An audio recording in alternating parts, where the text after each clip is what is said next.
جو تناؤ بڑھنے کی بات ہے تو یہ دیکھیے گا کہ ہندوستان میں الیکشنز جو ہیں 6 ہفتے پر محیط تھے، وہ ختم ہو گئے، اراؤنڈ 60% ووٹ کاسٹ ہوا ہے، لیکن ہمارے لیے خبر یہ ہے کہ مودی صاحب تشریف لا رہے ہیں تیسری دفعہ. There is no doubt in that now. تو تھمپنگ میجورٹی کے ساتھ جب انڈیا واپس آئے گا تو as I was just saying کہ ہمارے لیے چیلنج بہت بڑا ہوگا. مودی کی متوقع کامیابی کی بات کریں تو اس کے سلمان صاحب خطے پر کیا اثرات مرتب ہوں گے؟ جیت کی 3 وجوہات ہیں. ایک تو یہ کہ وہ ایک زمانے میں اس انڈیا کا پوسچر جو تھا ایک لبرل کا ڈیموکریٹ کا تھا، لیکن مودی صاحب اچھا اگر یہ ٹرمپس آنے شروع ہو گئے نا تو ٹرمپس جو ہیں یہ استحکام کا ذریعہ نہیں بنے. جب سے ٹرمپس آنے شروع ہوئے نا اس وقت سے وہ ریاستیں جو ہیں بہت سارے خطرات اور خدشات سے دوچار رہی ہیں، لہٰذا ان سے ہمیں تو کسی خیر کی امید نہیں رکھنی چاہیے. البتہ ہندوستان کے اندر اقلیتیں محفوظ نہیں ہوں گی چونکہ سب سے زیادہ غیر محفوظ. تو یہاں راستے میں رکے ہیں لاہور کے اندر، لیکن پاکستان کا فورن آفس کا کوئی بندہ نہیں تھا نواز شریف کے ساتھ، پاکستان کے پرائم منسٹر آفس کا کوئی بندہ نہیں تھا نواز شریف کے ساتھ. یہ سوچنے والی باتیں کہ گورننس کا سٹائل کیا ہے، اور یہی چیزیں ایکسپلین کرتی ہیں کہ سچویشن انڈیا پاکستان میں فرق کیا ہے. مودی کے متعلق جنرل کانسنسس تو یہی ہے کہ وہ اس کی پارٹی لیڈ لے جائے گی، کتنی لیڈ لے گی یہ ہمیں نہیں پتہ ہے. اور اس میں جو ہمیں ہندوستان میں نظر آتا ہے کہ جہاں ایک طرف انہوں نے مذہبی انتہا پسندی بڑھایا ہے اور انڈیا کا جو تشخص ہے اس کو ری ڈیفائن کیا ہے انہوں نے مذہب کے حوالے سے، سیکولر اسٹیٹ میں مذہب کے حوالے سے ڈیفائن کرنے کی کوشش کی ہے. دوسری طرف جو کامیابیاں ہیں جس کی وجہ سے وہ بچ سکے ہیں تو اس کے جو ہے نا 3 فیکٹرز ہیں. پہلا فیکٹر تو یہ ہے کہ ڈومیسٹک اکانومی، ٹھیک ہے، اکانومی کی ہے کسی کی کامیابی اور ناکامی کی، ایک فیکٹر ان کا یہ ہے. دوسرا یہ ہے کہ جو اپوزیشن پارٹی میں سب سے بڑی پارٹی کانگریس پارٹی تھی جو ٹوٹل ڈس ارے کے اندر ہے، لیڈرشپ کا فقدان ہے وہاں، اور اب تو لیڈرشپ نہرو فیملی سے باہر چلی گئی ہے. ٹھیک ہے، اور آپ کہہ رہے ہیں انہی چیزوں کا فائدہ اٹھاتے ہوئے نریندر مودی صاحب کی جیت جو ہے وہ اس کے امکانات روشن دکھائی دے رہے ہیں. لیکن رسول بخش صاحب ایک چیز ہم نے دیکھی ہے، جب بھی بھارت میں انتخاب ہوتا ہے تو جو بھارتیہ جنتا پارٹی ہے وہ جو الیکشن کیمپین ہے اس میں اینٹی پاکستان الیکشن کیمپین ضرور کرتی ہے. اس کو کس تناظر میں دیکھا جائے؟ اگر نریندر مودی جیت جاتے ہیں تو خطے پر اس کے اثرات اور پاکستان کے ساتھ تعلقات پر اس کے اثرات کیا مرتب ہو سکتے ہیں؟ وہ پہلے سے ہی باتیں کر رہی ہیں کہ کہتے ہیں جی پاکستان کی بات ہم سے نہ کریں، ہم بہت آگے نکل گئے ہیں اور ہمارے منزلیں کچھ اور ہیں، پاکستان کے حالات دیکھیں، ہم ان سے کیا بات کریں، کس سے بات کریں.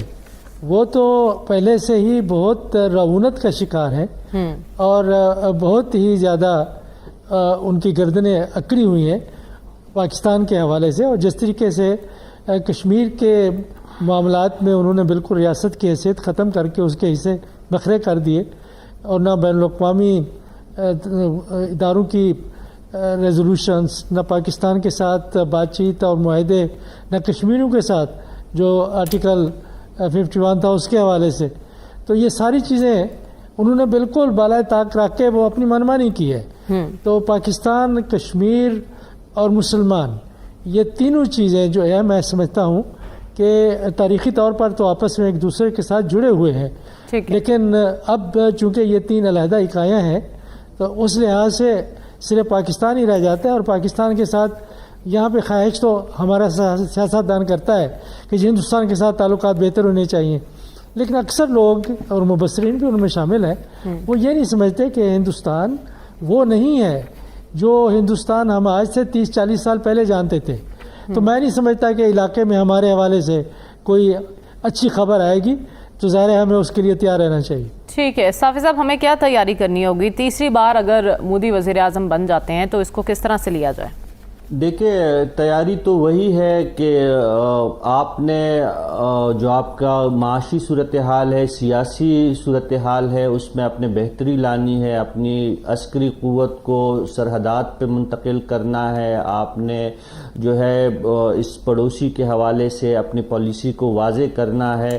اور ظاہر ہے جو مودی کی جو دوبارہ ایگزٹ پول میں ہمیں نظر آ رہا ہے کہ وہ واضح اکثریت سے جیت رہے ہیں، تو 3-4 بڑے جو اس کے فیکٹر ہے وہ سامنے ہمارے آئے ہیں. ایک تو یہ ہے کہ بی جے پی کی جو ہندوتوا پالیسی ہے اس کی جیت ہوئی ہے اور ان کی جو سیاسی اجارہ ہے اس کو مزید تقویت ملی ہے. ان کا جو بی جے پی کے اتحادیوں نے آلموسٹ 2/3 میجارٹی حاصل کر لی ہے. نریندر مودی کے واپس آنے سے پاکستان اور انڈیا کے تعلقات پہ بہت برا اثر پڑنے والا ہے, کیونکہ انڈیا کا کوئی موڈ نہیں ہے کہ پاکستان سے ایون بات چیت کا آغاز کرے, اور پاکستان ظاہر ہے ایک ایٹمی قوت ہے اور ان کے ساتھ ایک جو ہمارے انڈیا کے ساتھ جو ہے کمپلیکیٹڈ تعلق ہے, تو اس کے نتائج خدا نخواستہ کچھ بھی نکل سکتے ہیں. اگر مودی کی یہی جو رویہ رہا ہے جو الیکشن کمپین میں ان کا ہم نے حد تک امیز رویہ دیکھا, تو اس کا نتائج کچھ اور. اکنامک پالیٹکس جو ہے اس میں تبدیلی آئے گی. بھارت میں چل رہے عام چناؤ میں متدان کا دور 1 جون کو ختم ہو گیا ہے. 1 جون کو آخری فیز کی ووٹنگ کے بعد اب الگ الگ ایجنسیوں کے ایگزٹ پول میں